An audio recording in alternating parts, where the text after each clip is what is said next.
Mga kapuso, this morning, sayron ta ang storya sa baguhay lang nakadaog sa Pasko de Oro Marching Band Competition karong tuiga. Subay sa kasaulugan sa Pasko de Oro 2022 dinhi sa Cagayan de Oro.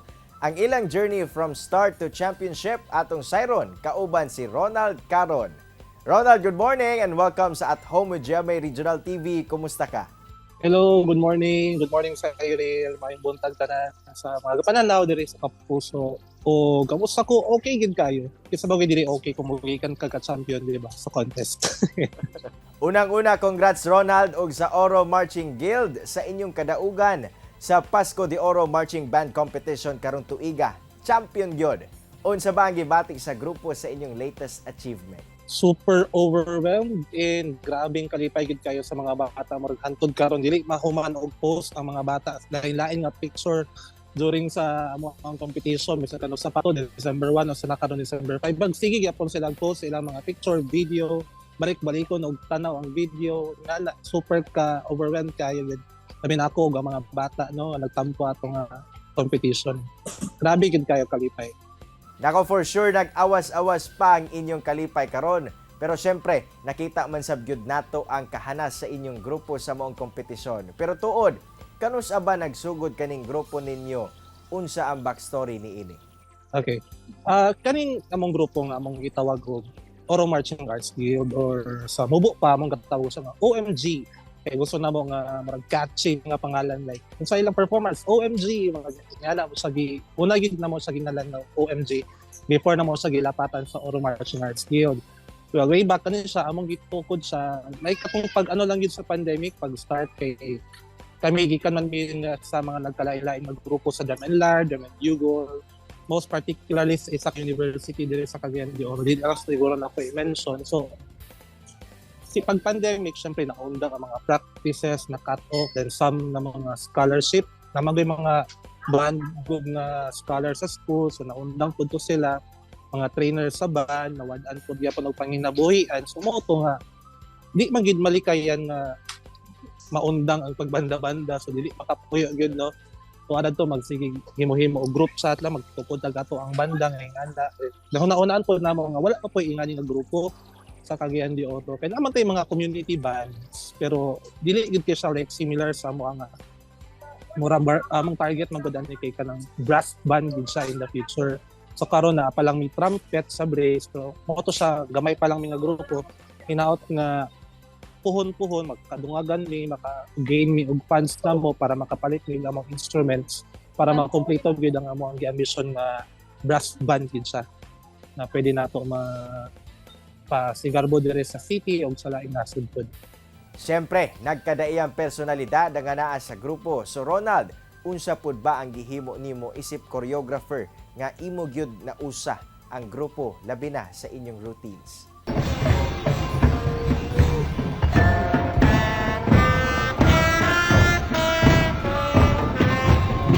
Actually sir, magatuo gid ko kanang pag kanang gitawag beto nato pag naa ka sa usa ka passion or usa mo gituuhan like sa baltaw na dedication, passion, commitment. Usually magud amo tampuan nga grupo kay mao na pud ang ilang naa sa ilang kinaiya na pud ba like dili na kailangan bayaran, wala nang inanan og sweldo para ani maghago magtampo para din ha. So murag wala ta gid kay ko naglisod nga motipok anak nila practice anak nila kay parehas lang tanan pareha mi nga kanang gusto na mo ni buhaton gusto mo practice gusto makadaog murag dali ra gid kina mo siya na porma ang piyesa nga among panlaban atong niaging December 1. Alang kanimo Ronald, unsa ba ang nahimong sekreto sa grupo nga di man gyud basta-basta ang mga routines nga inyong gina-perform ingon man ginapakita ngadto sa katawhan? Asa sa bakagakuha og inspirasyon sa mga routines nga inyong ginahimo? Ang mga bata gid kay the more nga makita nako sila nga dedicated kay sila sa practice ganahan pud gid ko og kanang choreograph na nila manggawas gid na mga brilliant ideas nga na. Karon nakabot na sa grupo ang usa sa dakong achievement diri sa syudad. Unsa ba ang mga future plans karon sa grupo? Future plans, so as I have mentioned sir earlier katong ang kamot ni nga maka-raise ng fund nga makapalit ni og instruments, madungagan ng mga uniforms. Kay para makakompete pod may dili lang diri sa city ug sa lain pod unta nga mga places perhaps sa ang amo gyud ginalook forward kay kaning sa Manila as GG big ambition makakompete media sa Bacoor City kay mo man na sa atong gitawag nga marching band capital of the Philippines. Actually sir, before pagid ani nagsugod ang Oro Marching Arts Guild nga nag-compete virtually diya na sa sa Bacoor City, ano man sila mga online competition, so nakadaog na sad ta gidala na mga kagyanyo sa Asian Music Games. Sa ang isa sa ato ang mga trumpeters nakadaog third place. Atong niaging tuig ang ato ang isa ka color guard nakadaog og gold ug na-representar po niya ang Pilipinas dato sa international competition na stop with good naka first place na in the person of Mr. Bon Seranilla nga isa sa mga founders pod sa Oro Marching Arts Guild.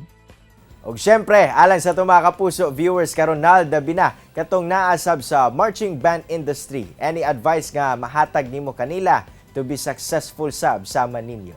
My advice para sa ila is like siguro i-sure lang sa gid nilang ilahang passion kung into it pagid sila na kay moto ganina kung ginabalik-balik especially pod ka na may mag-apply sa mga sa Oro Marching Arts Guild. Pinaka number 1 gid na mo ginapangutana kung dedicated ba gid ka. Mo ba gid na imong gi-look forward sa pag-appeal. Mo ba gid imong target amo tuon, willing ka makatuon, willing ba ka nga ma-train, willing ba ka nga mo perform. Mo lang gid na kay kung naa gid na sa imong kaugalingon pag sulod nimo sa banda di ka magproblema like dili nimo ma-feel ang hago every time nga na-practice kay mo magud imong gusto. Daghang salamat Ronald sa imong oras nga gihatag sa At Home with GMA Regional TV. Padayon kamo sa paghasa sa iyong talento, Oro Marching Guild. Daghang salamat pod kayo sir. Mga kapuso, ayaw balhin og channel kay mo balik pa ang At Home with GMA Regional TV.